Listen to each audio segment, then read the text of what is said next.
Last month, Breaking Israel News published an open letter from Sanhedrin Rabbis to Donald Trump. For those of you not familiar with the Sanhedrin, it's basically a judicial assembly in the land of Israel. Many of you may know of the Sanhedrin from the Sanhedrin trial of Jesus. The Jewish authorities condemned Jesus for violating the Sabbath law by healing on the Sabbath, threatening to destroy the Jewish temple, sorcery, and claiming to be both the Messiah and the Son of God.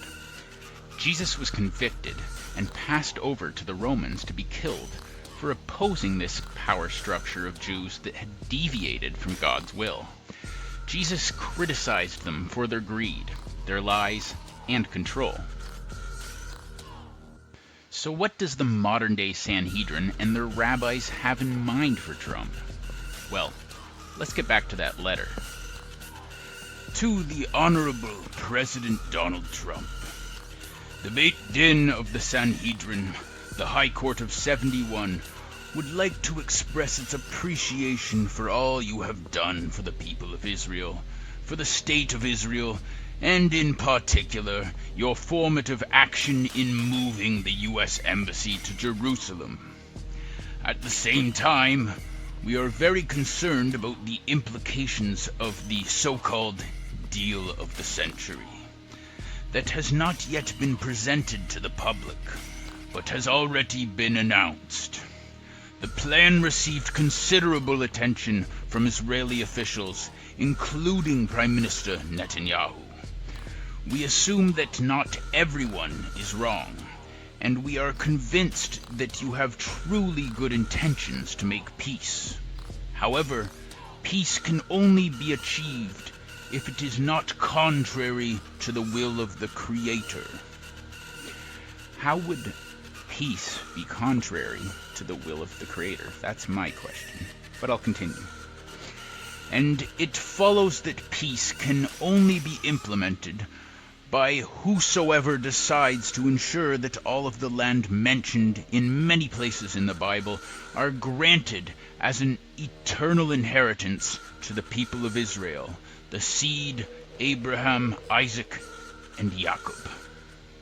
We ask you and your government not to present any plan that violates the divine rights of the people of Israel to all of its land, the land of Israel.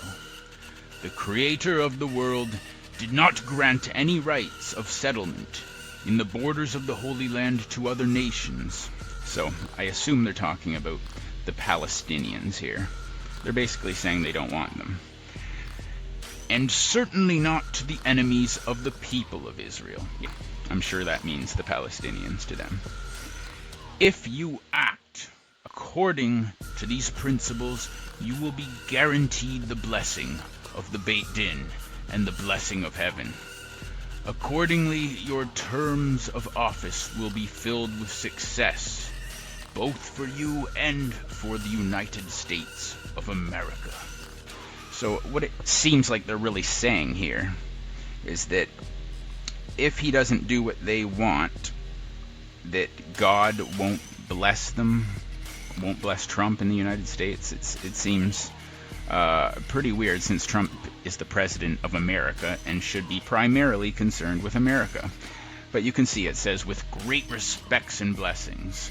And then a number of rabbis sign this document here. Rabbi Yoel Schwartz, Rabbi Dov Steen, and Rabbi Professor Hillel Weiss.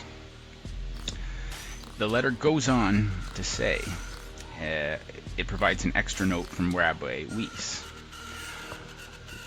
I am not a prophet, but Trump is clearly being blessed with success, Rabbi Weiss said.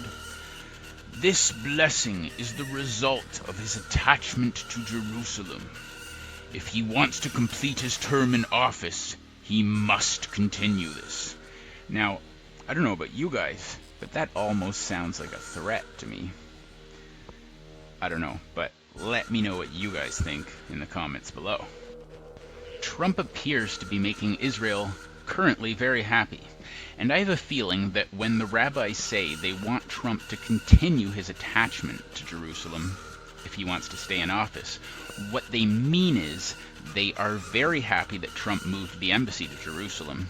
And by continuing it, what they mean is to make sure that Trump helps them build their third temple in Jerusalem. And many oppose this. The Arabs already have a mosque built on the Temple Mount that the Jews want to build their third temple on. Personally, as a vegan, I oppose the third temple based on the grounds that they want to continue animal sacrifice, which is really unnecessarily ending animals' lives. I don't believe God created animals so we could kill them to make him happy. It doesn't make any sense, unless your God is Satan, which Jesus actually alluded to when he was criticizing the corrupt Jewish power structure in John 8:44. He said, "You belong to your father, the devil, and you want to carry out his desires. He was a murderer from the beginning, refusing to uphold the truth, because there is no truth in him. When he lies, he speaks his native language, because he is a liar and the father of lies." If you guys haven't seen my video, Why US-Russia Collusion is a Distraction, please check it out. It details how much Trump has been pandering to Israel, which is something more and more people are starting to realize now. In fact, Brother Nathaniel put out a good video about it the other week. I just want to show you guys a small clip. Here it is.